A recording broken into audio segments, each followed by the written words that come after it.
Welcome to the Big Data Beard at Build Conference 2019.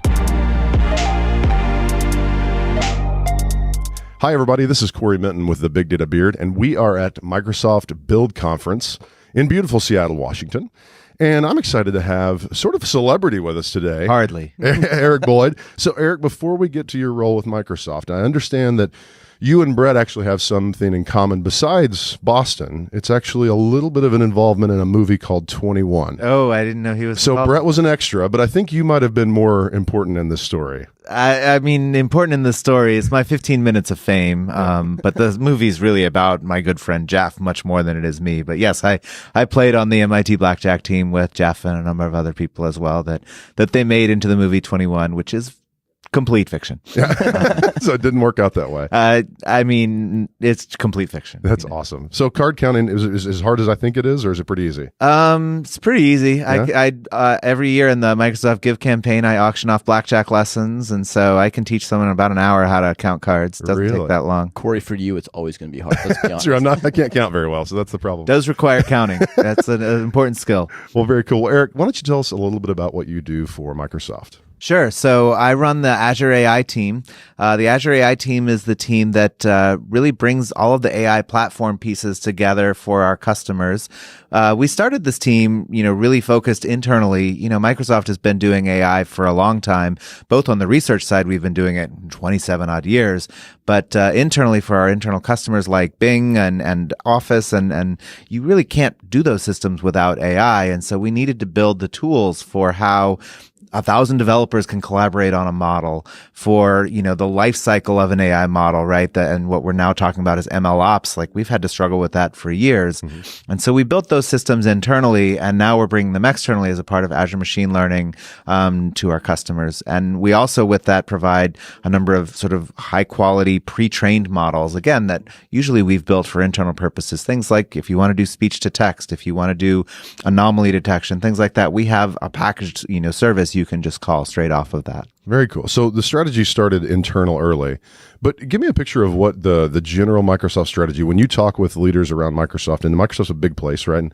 Satya's got an amazing team he's built, right? But tell me, what's Microsoft's general strategy in terms of AI and where you see it going? I mean, what we see with AI is it really has a ton of potential to change each and every business. And so that sounds like a nice platitude. AI is going to change each and every business around the world. Well, it's big data again, right? The thing is, it really is. And so, we talk to all these different companies about their different use cases. And so, it could be like the way they're changing, like even internally at Microsoft, the way that we do our OpEx forecasts. There's an AI model that helps predict that. The way that we do scheduling of VMs in Azure, there's an AI model that helps predict that. And so, there are all these, one of the things that we really need to do is catalyze the imagination of everyone to say, where do you have a problem where you're using a heuristic and trying to predict something? Because AI is probably going to do it better than you. And there's even interesting, papers that have come out saying like database indexes would be better done with an AI model than using a B tree. And so that's pretty fascinating to think about. And so just really encouraging that. So in terms of our strategy around it, really it's been to say, let's create this culture where everyone really thinks about AI as a part of their product, a part of what they do. It's something, I worked on several years ago. I started in Bing, and then I worked with the Office team. Get them to have a data-driven culture, make decisions based on data, have the right sort of data sets, and be able to sort of evaluate, hey, is this product working better or not?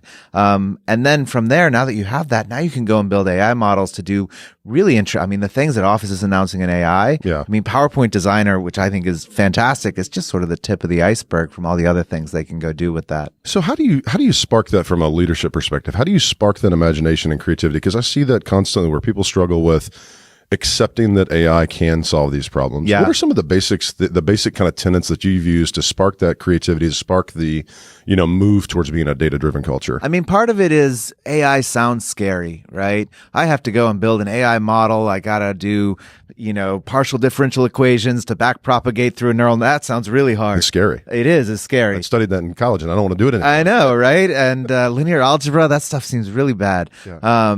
But it's really very, the tools can automate that. So, I think I make the analogy to hash tables all the time.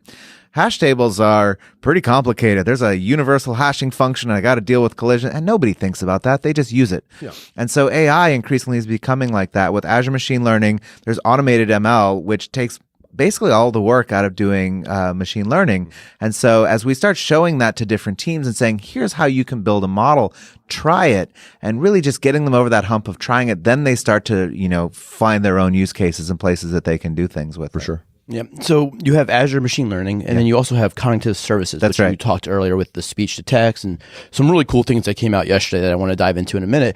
Can you kind of help us understand the differences between those two offerings and the customers that might benefit from one or the other? Sure. I'm not actually sure there's a huge difference in customers. We look at our customers more in terms of what's the job that they're trying to get done, and then what's the tool that's best going to serve them.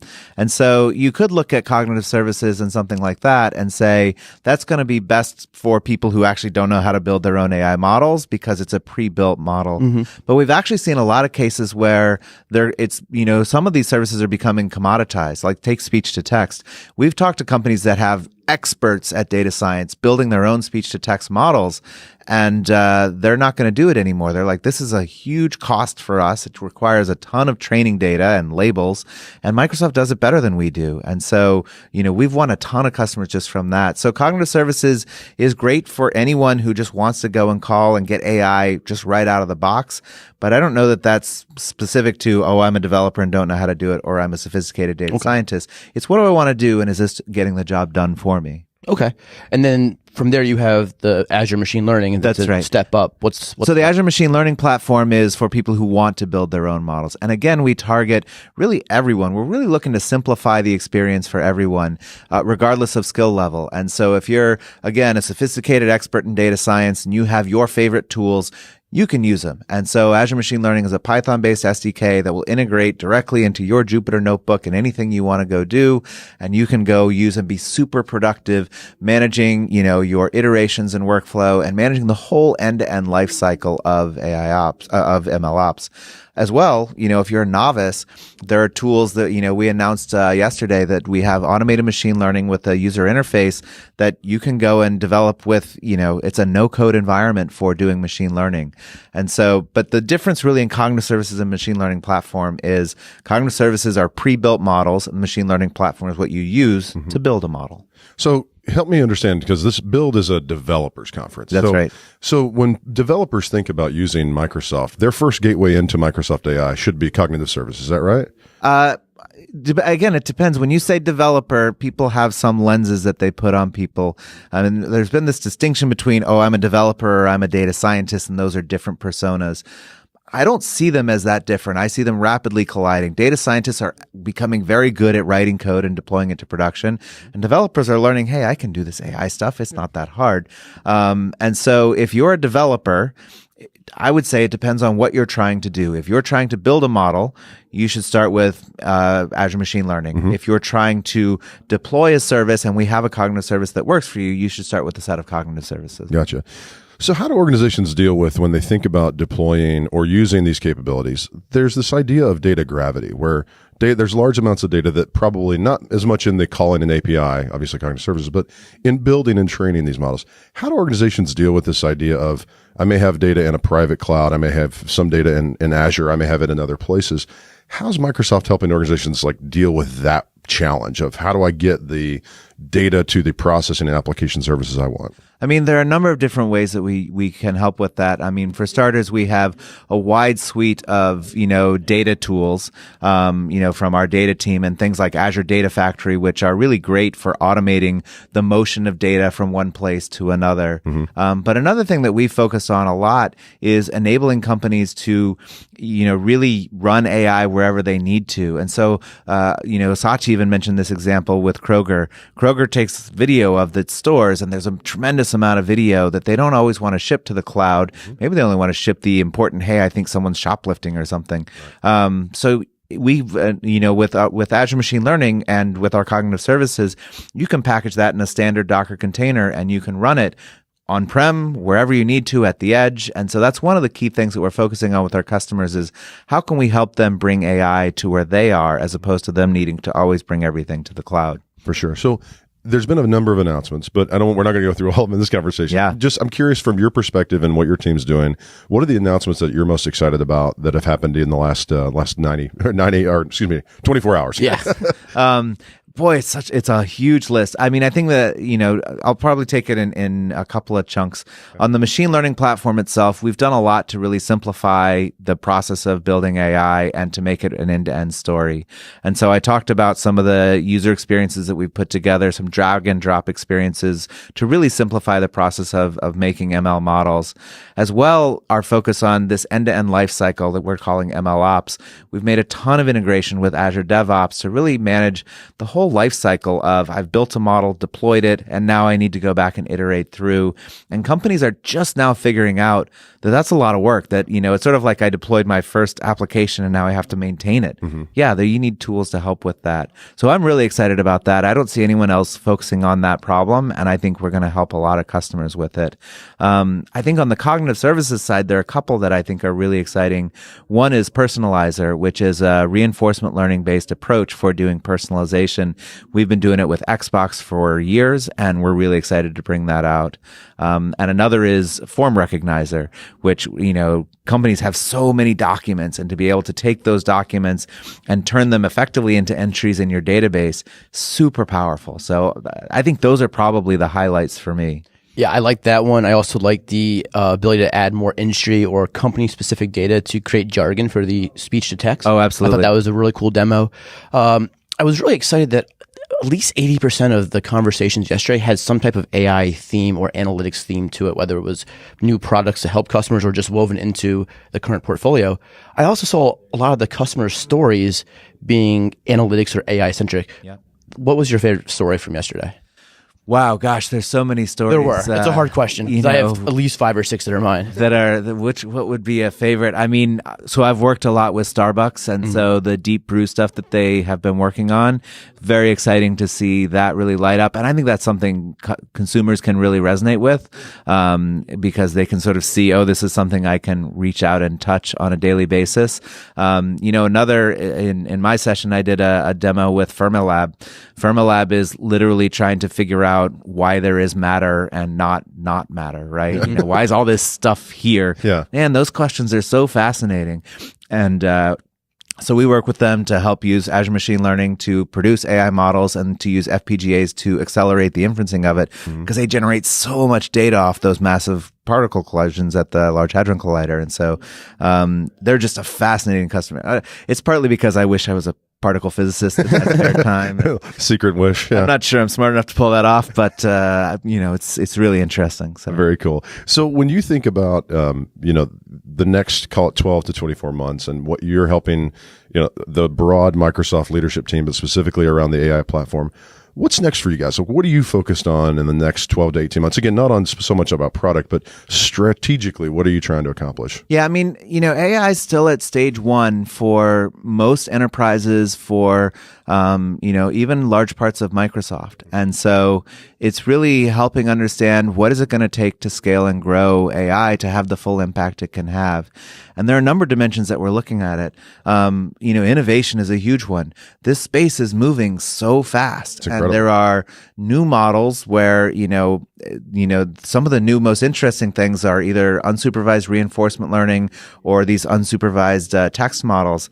So now I don't need to pay for all these labels. I'm really just limited on how much compute I have. Right. And so in an age where Moore's law is starting to break down, what can you do to really go and accelerate that? So there's a lot of work that we're focused on there to help make sure we're looking forward on that. And but then a lot of it is, continuing to simplify this and mature the tools that people are going to be using, because we see there's just so much more to be done with that. And the great thing about Microsoft is we have so many internal businesses that they're all at different stages of AI maturity. Some of them are super mature and they are pushing the envelope, and some look like enterprises that we talk to that they're just for the first time waking up about, hey, I should do AI. And we learn a ton just from working with each of those teams about what does it take to help accelerate? What's the journey sort of look like across the board? Yeah. So if you had to leave our listeners with your one single favorite reason why organizations should look to Microsoft as a partner in their AI journey, what would you say that is? I mean, we're trying to make Azure the best platform to build AI on. I think the reason why I'd say to choose us is we're really focused on helping make you productive regardless of where you are in terms of your ability. We've had the privilege of working with thousands of enterprises, and so we know what it takes to help an enterprise sort of get on board. And then we're the trusted platform. We have the most stringent privacy controls and the most compliant certifications of any cloud platform out there. And so, if those three reasons aren't reason enough, I think we got you covered. I dig it, man. Well, Eric, it's been super fun talking with you about all that you're doing to bring what Microsoft's been doing for 25 plus years and using AI to make your products great, now accessible to developers and business users alike. We've learned a lot from our guests about big data, but now it's time to get a bit personal in a segment we like to call Rapid Fire. Pew, pew. So here we go, Rapid Fire with Eric Boyd. What is the latest great book you read that you'd recommend? Oh, God. I read The Maze Runner most recently. It wasn't great, but that's the last book that I read. That's good. All right. So if you get to go on stage and if you got to pick the song that played as you walked on stage, what would that song be? My phone just started playing The General, so that's probably the one that I would have to have. Excellent. All right. So what piece of technology is currently making your life worse? What piece of technology is making my life worse? The home audio system I struggle with all the time. Yeah. It's this old, complicated system, Elan super integrated. It's terrible. I hate it. Home audio is a pain. If do you get a chance to binge on any shows, and what are they? So I just finished rewatching Breaking Bad. Okay. I'm not hooked on Game of Thrones, and so I've been deciding if I should pick up that bad addiction or not. You should. I have enough bad habits. I'm not sure I need another. There you go. And then final question, what's the next really interesting place you're traveling to? So we're taking our kids to Europe this summer, and we're going to do a bike trip in Italy, which I'm super excited about, although I'm a little out of shape, so I have to train because it's in the mountains of Italy. That sounds pretty cool. And where can our guests and our listeners find you on social media? Where's the best place for us to point them to? So LinkedIn is probably the place I'm most active. And they can find me, Eric Boyd, on LinkedIn. Sounds good. Eric, thank you so much for spending time talking with the Big Data Beard team about what Microsoft is doing to bring AI to real results for organizations around the world. Well, thanks for talking with me. It's been great. Really appreciate it. Awesome. Thanks for listening to the Big Data Beard podcast. The music from this episode is by Andrew Bell. Check him out on iTunes or Spotify.